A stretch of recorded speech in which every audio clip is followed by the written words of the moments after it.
Hello, everyone, and welcome to our webinar today on the Competitive Intelligence Manifesto and the future of CI platform's role.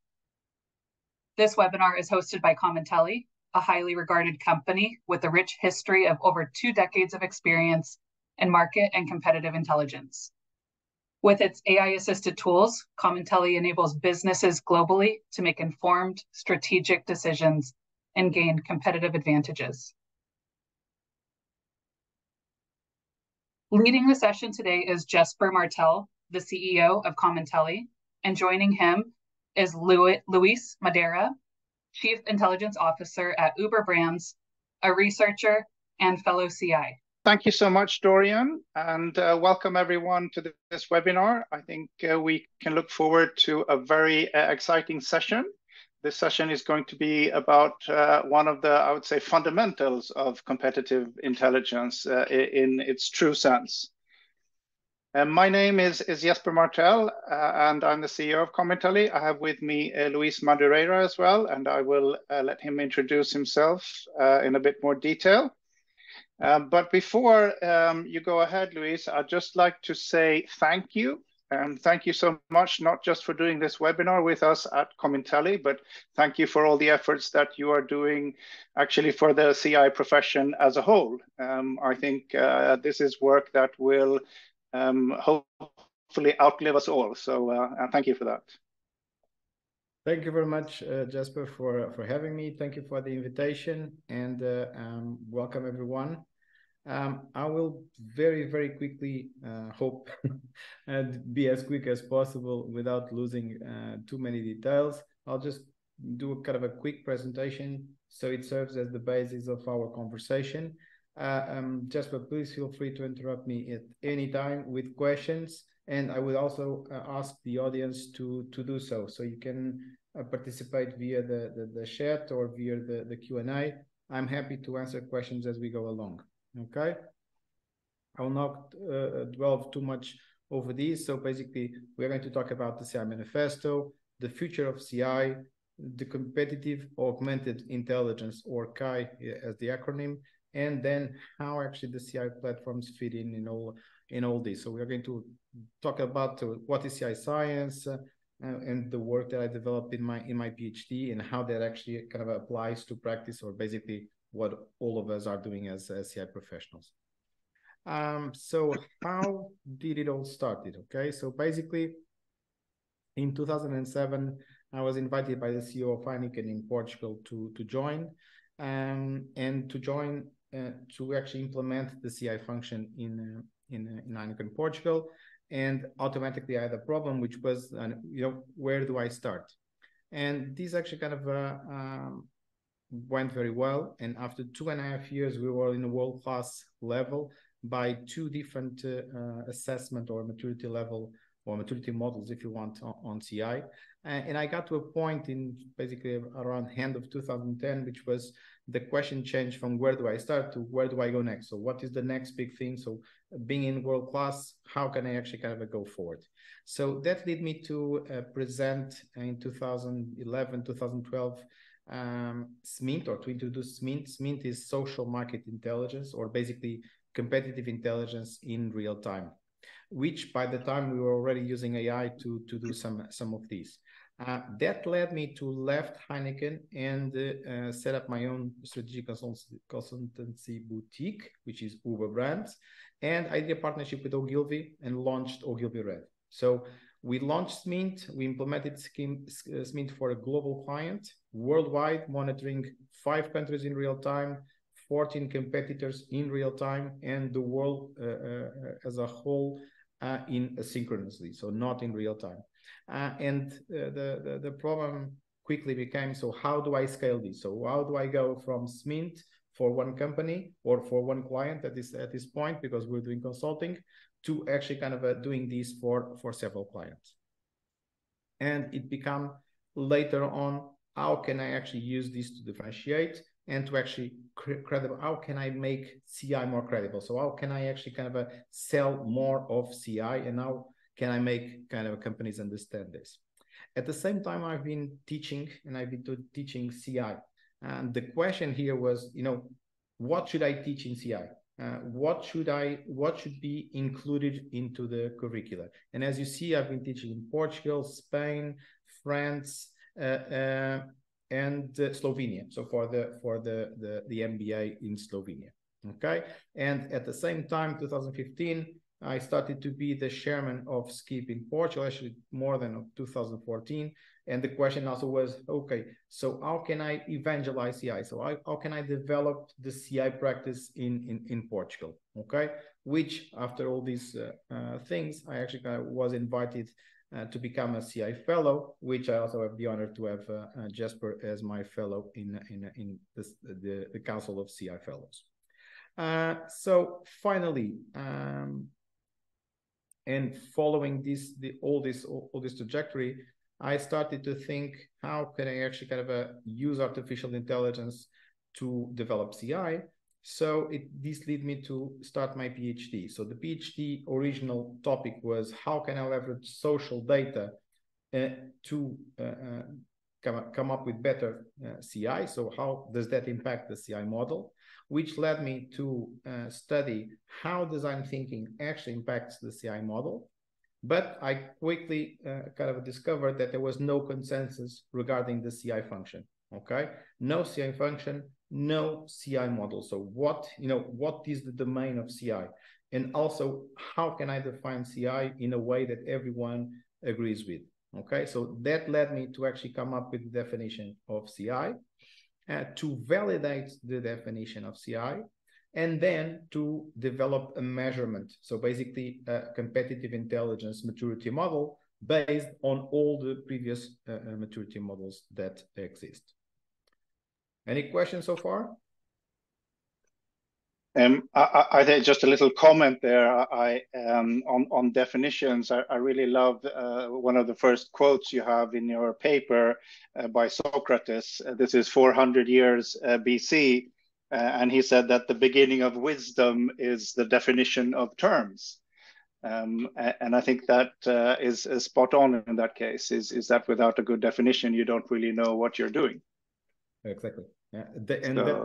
That's actually there's actually one quote from Chris Wheaton, which is also a CI fellow, a fellow of ours, which actually says exactly that what you just said in a paper, in a scientific paper, which is, if we don't have a definition for CI that everyone agrees with, basically we don't know what we're doing, because everyone is doing their own version of CI. Exactly. You can define exactly what you want to do.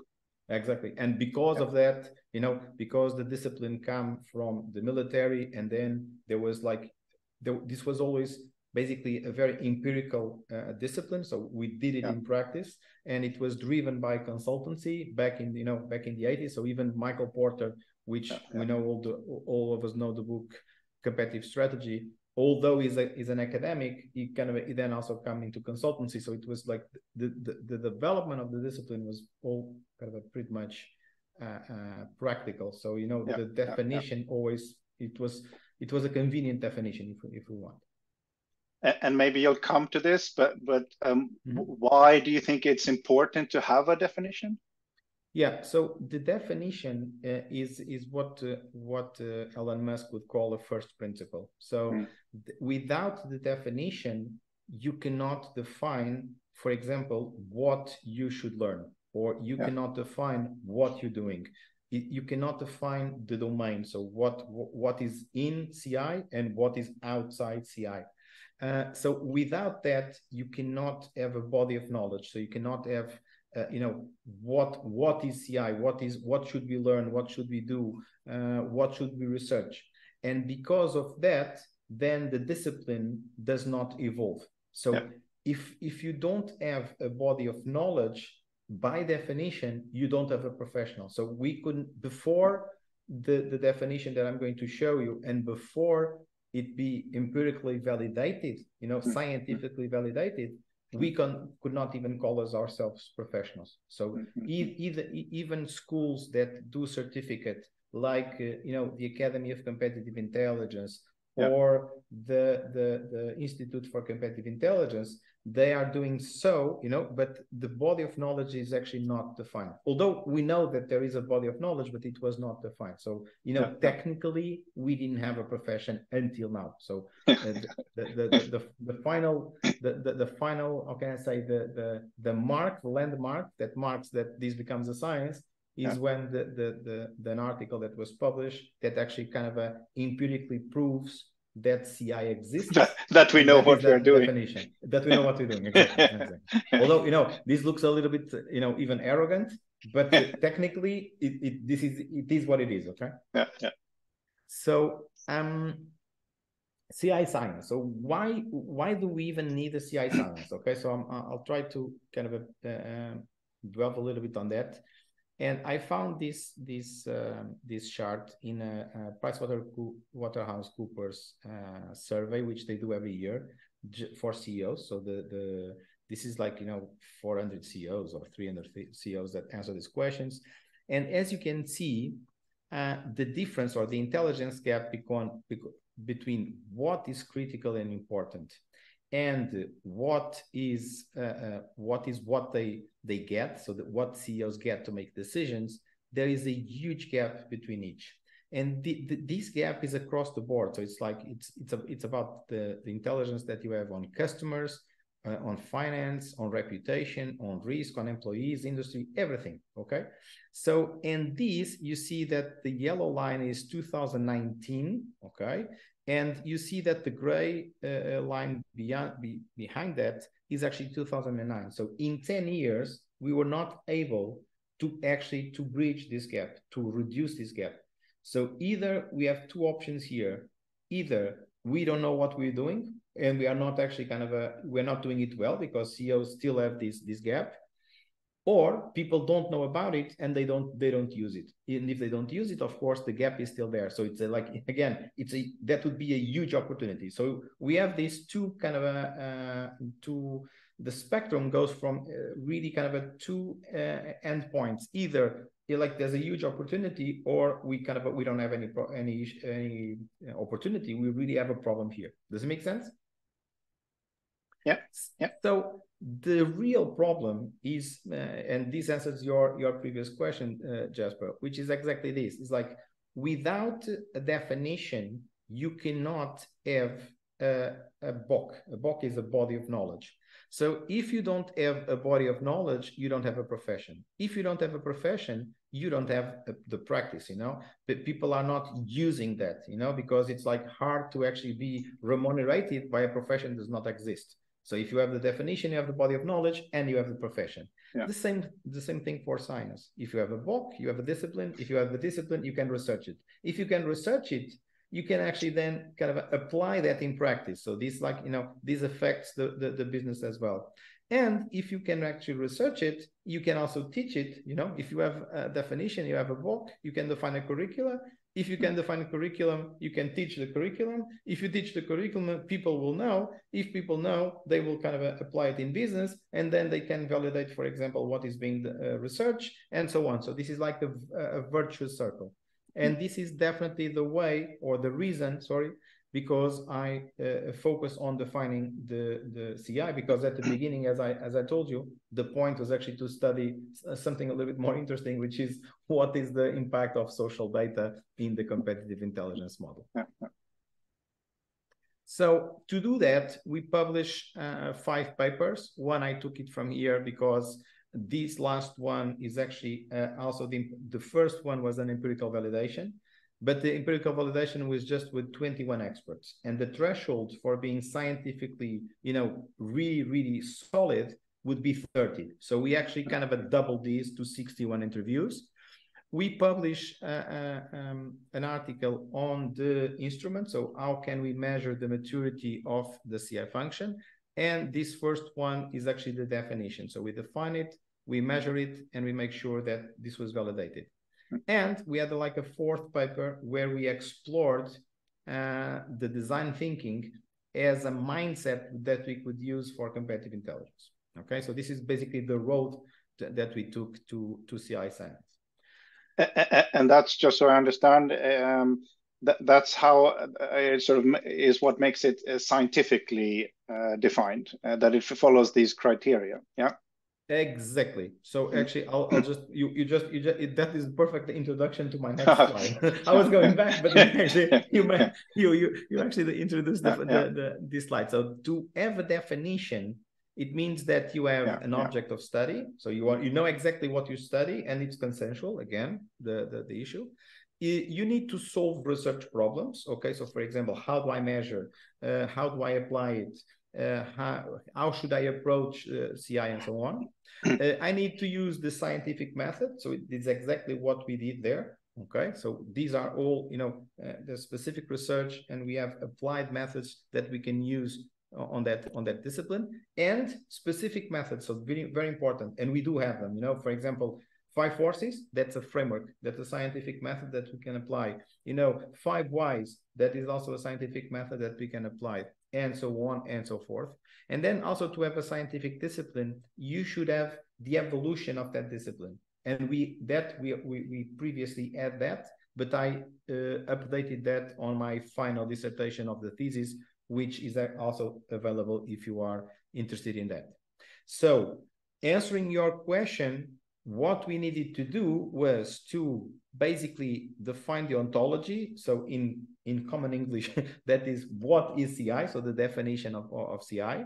The epistemology. So basically, how do we know CI is CI? So basically, the validity and the measurement of CI. And finally, the methodology. So how can we do CI? So what are the frameworks that we need to implement CI in our companies? And also, the approach. So the mindset is basically, how do you approach CI? So clear? Yeah, all clear. Thanks. So based on these, we started kind of doing the job. Okay, so how did we implement the CI science?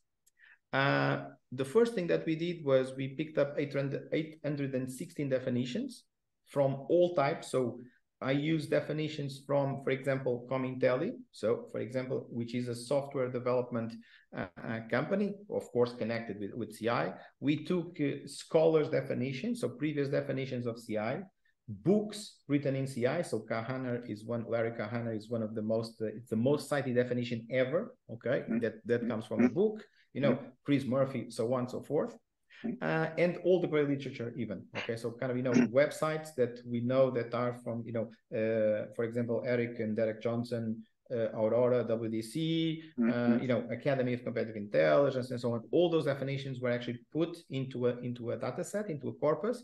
And then using artificial intelligence, we come up with these 5 dimensions. So these 5 dimensions were calculated mathematically. So it's not my 5 dimensions, not yours.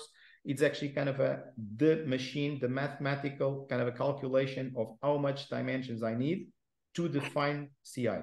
Okay. So based on that, we come up with this definition. Okay. So the machine gives us like a series of words for each of the dimensions, which we then, of course, understood what it was. So it was the process, the practices, the product, the purview, and the purpose. So basically, that allowed us to come up with a definition. The definition is basically, it's the process and forward-looking practices. So meaning that I will do a practice that will allow me to make decisions in the future, because you cannot go back and redo the decisions that you've done before. And these process and practices are used to produce something. That something is knowledge. Knowledge in the sense of actionable insights that will be verified truth in the future. So I act on the intelligence, on the actionable insights, but I actually, I want them to be true, right? It's like they need to be strong. They need to be really strong insights that will be verified true in the future. About the scope. So the scope is the competitive environment, the whole thing. And the purpose is organizational performance. A very interesting note here is that the 816 definitions, none, so 0 definitions cover the 5 dimensions, which is like, So this is super interesting. This is probably maybe the key insight that you come with. So I'll read it again, actually. just to see how it sounds. Competitive intelligence is the process and forward-looking practices used in producing knowledge about the competitive environment to improve organizational performance. Yep. That sounds really, really spot on. Yeah, so this is like the 20th version of the writing. Yeah, because I actually that was my question actually. Yeah. How many iterations did you go through before you came up with this? Yeah. It was more than 20 because I spoke with 61 persons, like all those interviews. I think that I also interviewed you, Jasper, correct? Yeah. And each one actually kind of said, oh, you should polish this, or you should polish that, or that stuff is not correct, or I don't agree that, or I don't understand why that. So for example, many people said like, no, this is not about performance. This is about decision. And like I went back and checked everything and said, no, it's about performance because you do decisions to improve the performance. So if I'm doing CI, I will improve performance. If otherwise, this would just be an insight, it would be an insight that you action on decision making, but that would be decision intelligence. That would not be competitive intelligence, because the act of being competitive is that you compete. So if for you to compete, you need to be performant. So all these thoughts, all this thought process, like took me. And by the way, this paper took 3 years to do.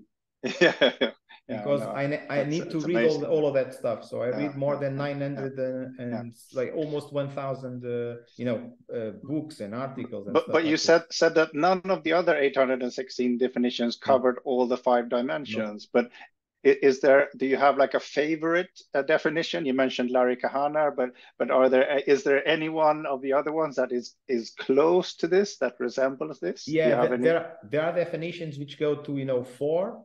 But so cover 4 dimensions, but no one covered 5.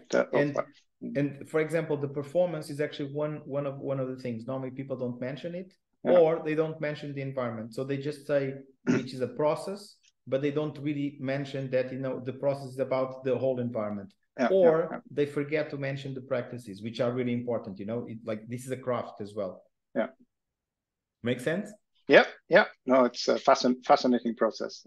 And that you've combined. I like that you've combined machine learning with also human insight to come up as well. So yeah. So the idea was to not definitely to make it consensual. It shouldn't be my definition. It should be the definition of us all.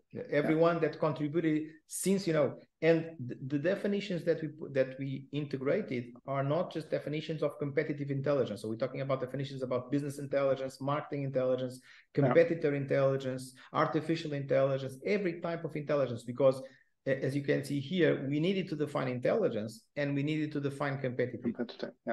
So, for example, this is what also come in this paper, which was not just the definition, because that is the high-level definition, but we also did, these words here on the bottom are the bottom-up building of the definition, while on the top, you have the deductive method, which you started separating things. And we actually meet in the middle. So this means that no of these words actually kind of was missing, or we didn't know where to put it. So it actually also confirms that the definition is actually kind of a sound. And with this, you have the CI model. So I think this is one of the most important contributions. This is my favorite contribution. So the definition is an output. This would say, for me, it's like, it's a framework on itself, because you can teach CI just based on this. You know exactly what to teach. Or if you are a CI professional, as lots of people who are listening to us, you'll know exactly what you need to cover. So for example, if you want to say that you do competitive intelligence, you know that you need to cover the internal and the external environment. And in the external, you need to cover the macro, the meso, and the micro. So very kind of, quickly, macro is the macro forces, meso is the market itself, and micro is the industry. Yeah. So it's like, if you are doing competitor intelligence, it means that basically you are just on micro, because this is where you have the competitors. Yeah. So it's like you are not doing competitor, you are doing competitive. If you are doing market, you are basically focused here on this meso side here, and so on and so forth. Yeah.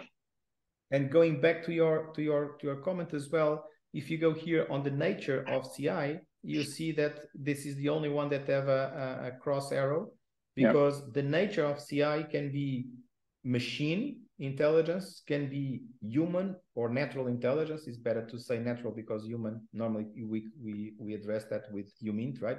We are not talking about humint, we are talking about the normal intelligence, the natural intelligence. And we can combine these to actually come and do augmented intelligence. So then we validated all of these. So one thing is I come up with a definition. The second thing is like, okay, does this work for everyone? And this is where we interview the 61 top global experts, and we see that it's content validity. So meaning the content that is in there is actually valid. So it covers the whole thing. There's no missing parts. External validity. So it means that you can use this definition in other settings. So you can use it in consulting, you can use it in being executive, so commercial, professional. You can use it in research, you can use it in, whatever cohort you're talking, this is valid. Discriminant validity, meaning that each one of these is actually mutually exclusive. It can overlap a little bit, but it's mutually exclusive. So you're not repeating stuff. Or there is no redundancy if you want. And reliability. So it means that you consistently measure the definition, consistently kind of measures what CI really is. So then, in any question, please interrupt, okay? I'm just so we can see the whole contribution. So then we come up with the maturity level. Sorry. No, I just have one quick question, just one thought on this. I mean, once you came up with the definition and especially the model there in the other slide, how has this been received by the CI community so far, do you think? I mean, how have you seen, has this been applied?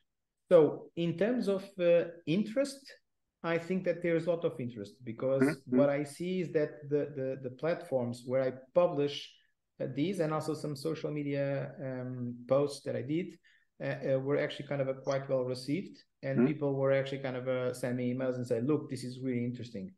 Also, I teach one course for Skip, which is going to start, the 5th edition is going to start now in the 16th of October, if I'm not mistaken.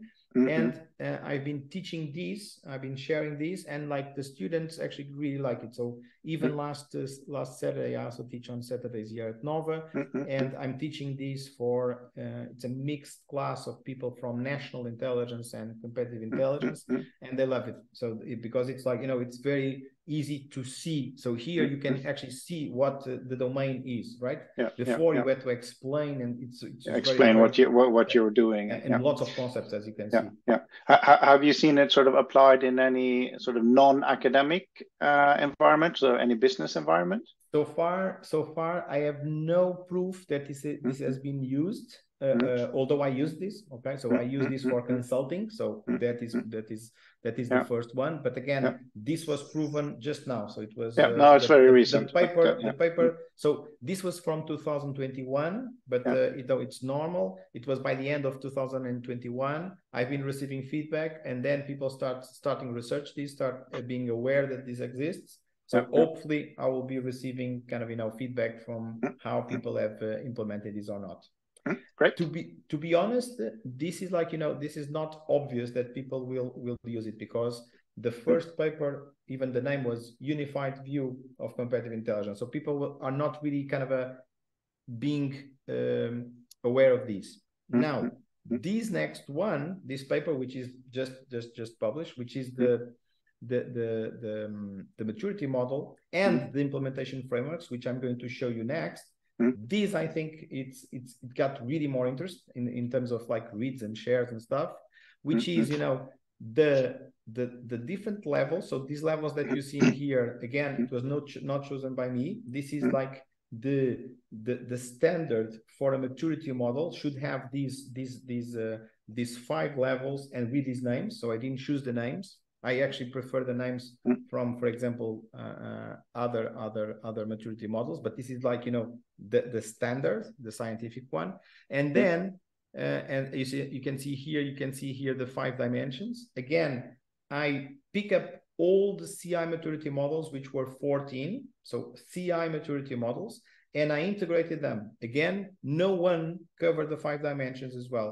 So then this is also the contribution of this, because now you know exactly what is missing and what you need to do. So this was the maturity model. And here come the implementation frameworks. So this is actually what we as CI professionals should be applying. So you can apply these to explain the purpose and to understand the purpose. You can apply this framework to see what areas of the competitive environment you are actually covering, or the ones that are missing if you want. You can and should apply the core model. So this is, I would say, the most important framework here, because this supports the practice here in the middle, and you see here the mindset. And you see the different activities that you need to do in order to do competitive intelligence, to come up to produce competitive intelligence product, past, present, and future. You see, future, because this is where we want to go, but we need to understand the past and the present. And finally, and this is also very important, because this demystify the data, information, knowledge, wisdom pyramid of Akov, which was in, remember, and it actually kind of, it goes from data to information to hindsight to actionable insight, which is intelligence, to knowledge, and to wisdom. So it connects all the different levels of data, if you want, until intelligence and beyond. But most importantly, it recognizes that it's not a pyramid. It doesn't stop on the wisdom, but the wisdom of today is the data of tomorrow. And this is something that we cannot, this is really important, because this is how you can come up with better intelligence, or high level order insights, if you want. No, and I mean, now we're just giving an overview, but it sounds like we could almost have a separate webinar on each of these to dig deeper into these. But it's wonderful to get it so well put into context as well. Yeah, this is basically an 8-hour module in that course that I was telling you. So I'll explain how you use this to set up the CI function. Exactly that.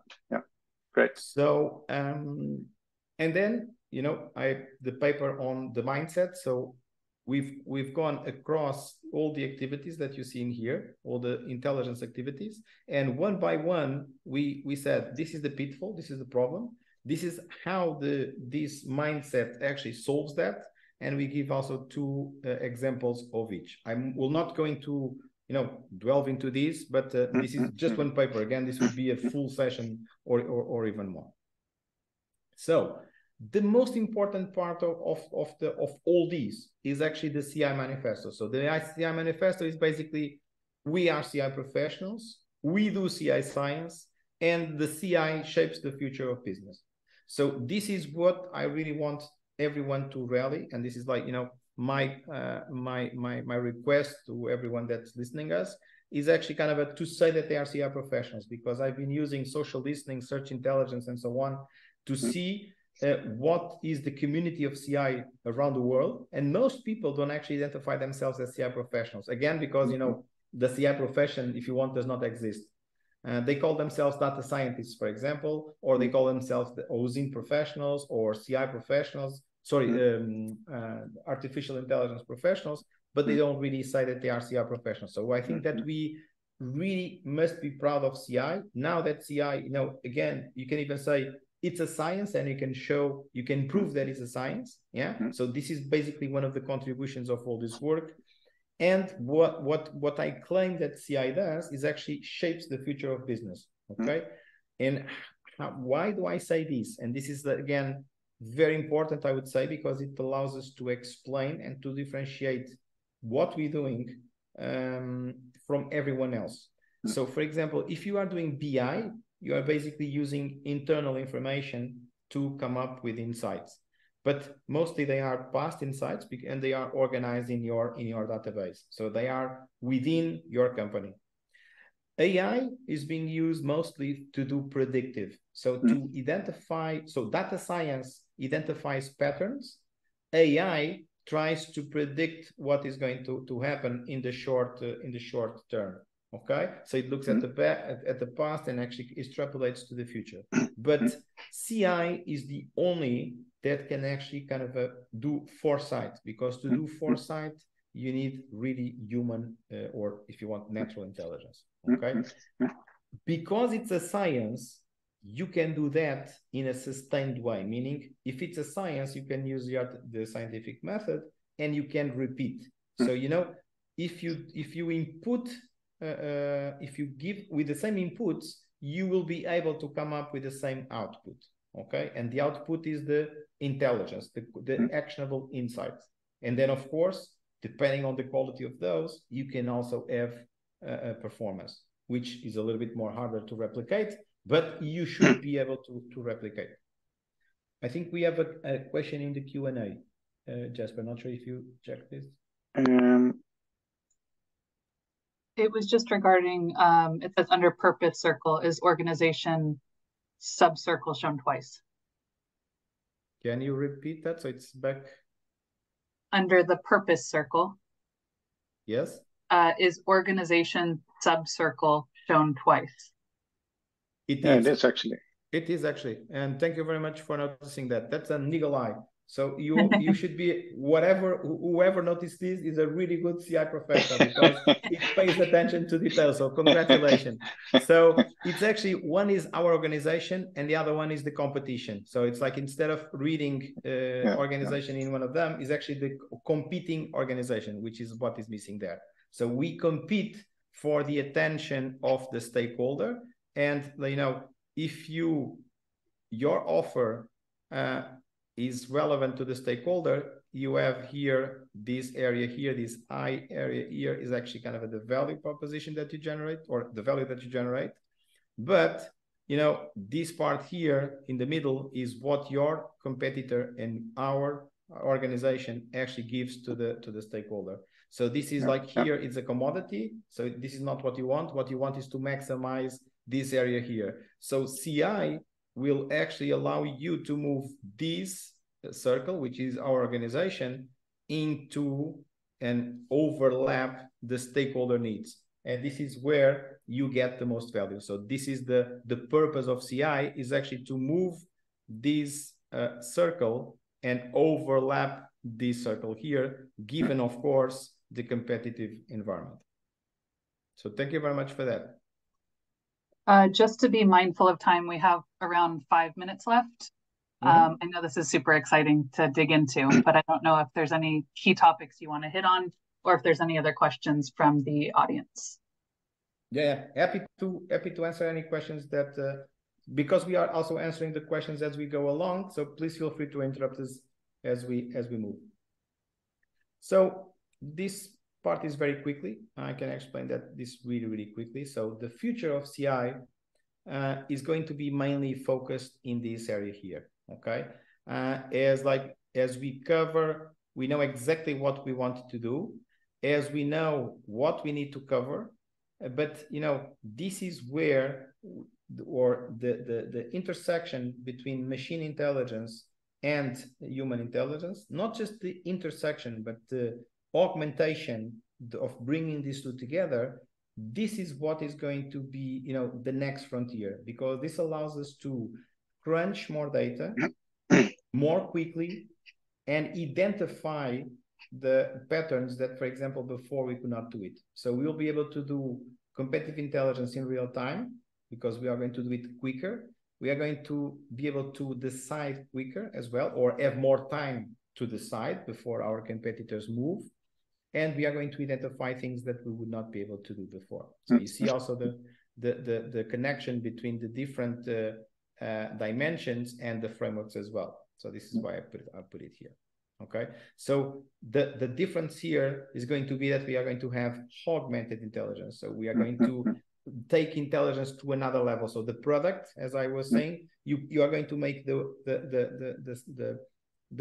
activities, we are going to do the activities faster, and we are going to have even better activities because we can process more data and understand things that we didn't see before. So instead of the word knowledge that you had there before, you have augmented intelligence now. Yeah, exactly.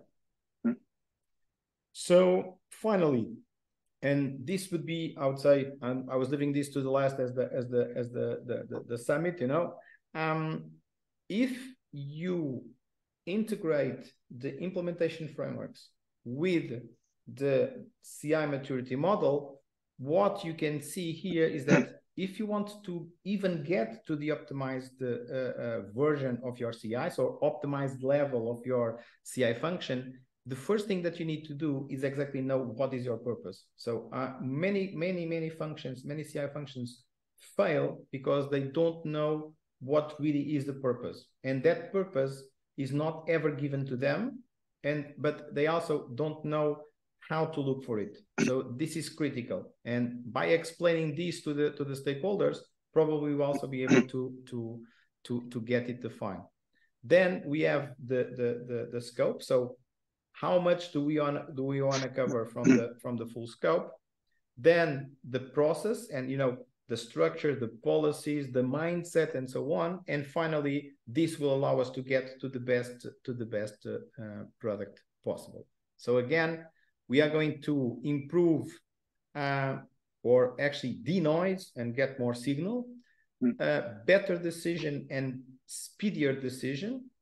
We are going to be able to increase the coverage because we can process more data from the various parts of the scope. We will be able to become a learning organization. Only CI can actually start these. Marketing cannot do this. Sales cannot do this. We can only learn if we have, you can create the insights, and you can actually kind of leverage the insights and share the insights internally and so on. Integration and development, so integration of this machine and human intelligence. Time to insight is going to diminish, and then this will also allows us to come up with the competitive augmented intelligence as I presented before. So the platforms, where do the platforms get in here? The platform is actually the integration tool that allows us to do this. So how can you actually kind of, for example, integrate and be able to have all of these into the same space or in the same place? Yeah. How can you integrate the machine and the human? And you also need, you need a base to actually to have the artificial intelligence to run for you. Yeah. And go. You want to say something? No, go ahead. No. So this is like, the platforms will actually kind of will allow you to get to this optimized level by increasing speed, by also, integrating the coverage. Again, lots of information. We need to have it in our platform. And then you can use this implementation framework to structure the data according to these areas. So what you have in here, if you want, is basically the blueprint that you should leverage in your CI platform. So you should replicate this structure in your platform. Yeah. No, and I think that's what we. I totally agree with that. But as you mentioned the word speed, but also automation. There's so much information that without some sort of a platform or tool, it's almost impossible to accomplish all of this. Yeah. Well, it is impossible. So.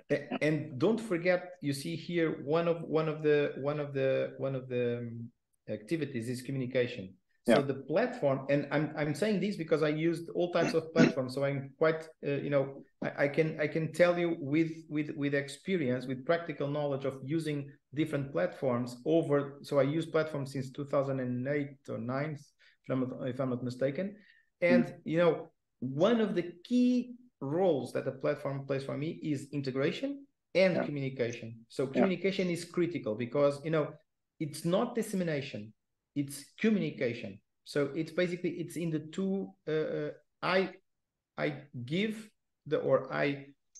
I disseminate the information and I get feedback as well. And only when we have the two directions, we can actually understand what's going on, because I need the feedback also from my stakeholder, because I probably, even they said one thing or they asked one thing, and if I need to make sure that what I supply to him actually addresses his needs, but I need to get feedback so I can actually kind of improve if that was not the case.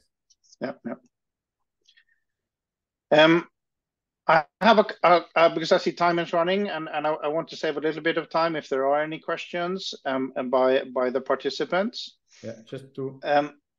But I have a couple of challenging questions for you, I hope. Please. One, I mean, it's interesting how you use the term competitive intelligence, and now, I mean, we've seen in the platform space, Gartner and Forrester are entering. They are using the term market and competitive intelligence. So that's one question. What do you think of that? And then, sort of related to that is, of course, there's the trade association SCIP, which used to be called Strategic Competitive Intelligence Professionals, but has now changed to Strategic Consortium of Intelligence Professionals.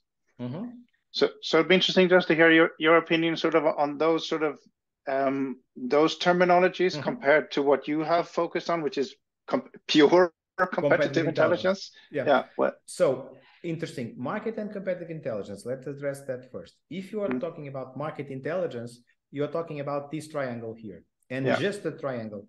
So basically you are focusing on where the consumer buys which products from which producers in a geographical place. So that geographic can be either physical or online. That is market intelligence. That's your focus. It doesn't mean that you are not actually addressing also technology and political and so on, but that's not your focus. So your focus is, your market. And be careful, because market-oriented companies are not, the excellence in business. Okay, so consumer-oriented are. So consumer-centric are. Market-centric are normally not the best companies. Because everything starts with the consumer. If you don't have consumers, if you don't have customers, you don't have a company. So you don't even have a market. So my point there is very simple. Market and competitive intelligence are the same when the market is basically the world, and you also cover all the macro forces. So I would prefer to use always competitive intelligence. So when you say market and competitive intelligence, is normally because you don't know the difference, which I know that is a harsh thing to say, but sometimes it's also, for example, and I'm very aware of that, the Nordics, for example, Sweden, Finland, and so on, they use market intelligence instead of competitive intelligence, as the French use economic intelligence instead of competitive intelligence. But what they really mean is competitive intelligence. Because, point taken.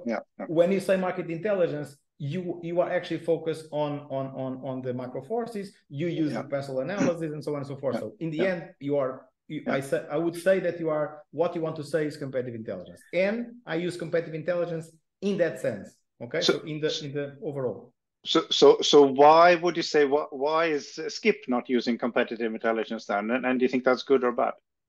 I think that's good, because SCIP actually realizes that CI is a perspective, economic intelligence is a perspective, market intelligence is a perspective, data science is another perspective. So data science would be more on the, I would say, even if you want technological kind of a side of it.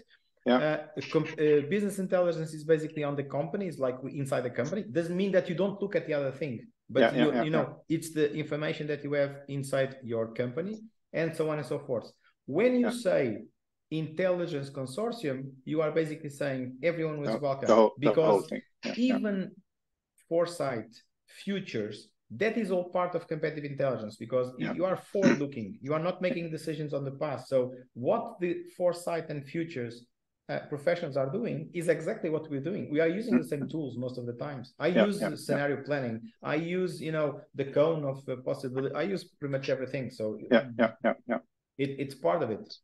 Actually, you can see it here. It's foresight. It's one of the things that you do in knowledge management. If I can interrupt, Jesper, is that okay? Yeah, go ahead. So the question is, can you comment on strategic intelligence versus competitive intelligence, and what to do when CI is not given the importance it should have internally in a company?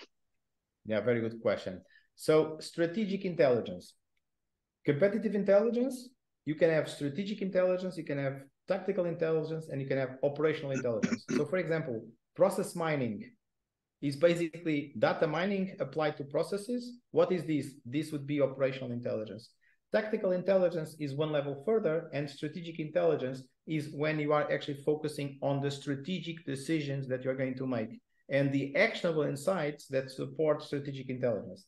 Now, again, very much aware that strategic intelligence in the past has been used mostly by, I would say, even national intelligence. So sometimes national intelligence uses strategic intelligence as to actually to explain what they do. Sometimes they say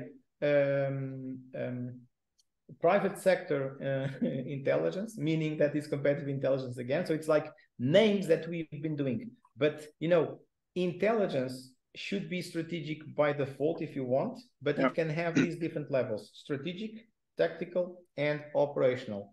The second part of the question was about, can you recall me the second part of the question? Sorry, one second. Let me just bring it up real quick. Sorry about this. It was about what to do when CI is not given the importance it should have internally in a company. So I think that you need to show them just the frameworks, just these 4 frameworks here, and explain it to them in real English. You know, this is how I can help you. You know, sorry, the purpose here on the left bottom side. So this is how can I can help you guide the company. So I can help the CEO, I can help the CSO, CFO, and so on and so forth, actually kind of, you know, address the needs of the stakeholders. I can actually kind of use the scope to say, this is what I can do for you. What can I cover? Which type of insights I can actually provide? This is how I'm going to do it. Okay. And what resources do I need? How can I establish my craft or my practice in this company? And this is actually kind of, you know, again, this can show them the benefit, because you are saying, I'm not going to provide you with another newsletter. I'm not going to give you information. So just to make sure that we are, you know, that this is clear. Information is process data. So if you are providing a copy-paste newsletter, that is not intelligence. That is information. That can be analytics. Yeah? That can have a little bit of insight on there. And that it will mostly be addressing, you know, the past and a little bit of the present. When you are providing actionable insights, you are going way further. So you can use these to explain what is in it for you. So Wi-Fi, yeah? What's in it for you? How can I help you? And with that, I would say that will give you a little bit more, or that will give you a seat at the table, to be a little bit more blunt. Thanks, Lise. I have one final challenge question for you. See if I can share my screen here, because I actually asked the world's foremost expert and authority to define competitive intelligence, and I want to see what you think of this. Go. So I asked ChatGPT, of course. You can stop there. You can stop there, like, because that will be until 2021, so it's outdated by default. So you see, you have to use artificial intelligence, but you need to be very, very aware of what you're doing. But I'm joking. So please go on. Sorry. No, but it's just interesting to see what do you think of these definitions? Yeah, compared to yours, which is of course the right one. I've done that. I know them almost by heart. And you know, this is going to pick that if you go to Wikipedia now, you'll find my definition in there. Okay. But if you go to archive.org and see the previous definition, that was where you get that from. So that is the definition from previous Wikipedia, which is nice. But for example, you know, it focuses a lot on the different steps of the process. So gathering, analysis, exactly. Utilization, it's very process oriented. Yeah. So you see, it doesn't cover the practice there. Where is the practice there? Yeah. So where is the purpose? The purpose there is gain a competitive advantage. A competitive advantage is not what you're looking for. Competitive advantage is one of the things that you are looking for, and you build that based on the performance of your organization, which is superior to the competitors. But hopefully, in a couple of years' time, when ChatGPT is updated, it will have the right my definition. not mine. Our definition. Everyone's. Yeah. But thank you so much for participating, and I really enjoyed it. I really appreciate that competitive intelligence is the right profession to be in, and it's nice to know what we are finally doing. So thank you very much. And the papers are also available. So if you want to check them all, like please go to ResearchGate or academia or send me an email. Happy to share. If you have any additional questions, feel free to reach out to us. We look forward to the opportunity to connect with you again in the near future.